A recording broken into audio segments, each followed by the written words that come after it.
বৌমার কাছে বললাম, বৌমা দিয়ে গেছে। এগুলো তোমার বৌমা দিয়েছে? হ্যাঁ। হ্যাঁ গো, ও বৌদি, কি?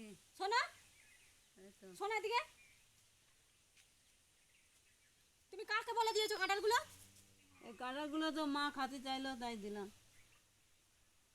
খেতে চাইছো আপনি দিয়ে দিলে, এই কাঁঠালগুলোই দিতে হলো তোমার? এইগুলোই তোমার দিতে হলো?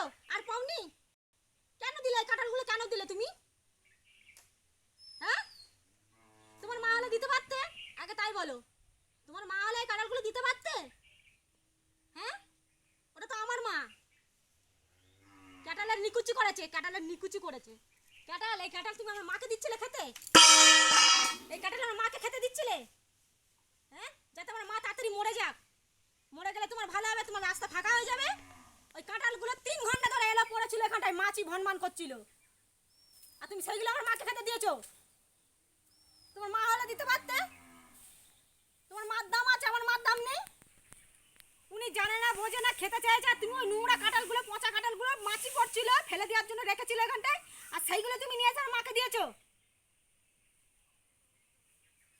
ওই জন্যই বলে বউ আর মেয়ে অনেক তফাৎ।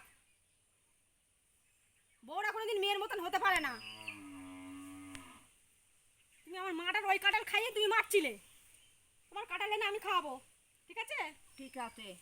তুমি যা খাবে আমার কাছে বলবে, আমি যে আচ্ছা। কদিন আছি তোমাকে খাওয়াবো আমি। আচ্ছা। তুমি ওরকম করে খাবে না, ওনার হাতে যখন তখন চেয়ে কোনো জিনিস বায়না করবে না, খেতে চাইবে না। না, আর খাবো না। মনে থাকবে তো? মনে ওই সব নোংরা পচা মোটা কাঁঠাল নিয়ে এসে তোমার খাওয়াবে। না, না, আর খাবো না।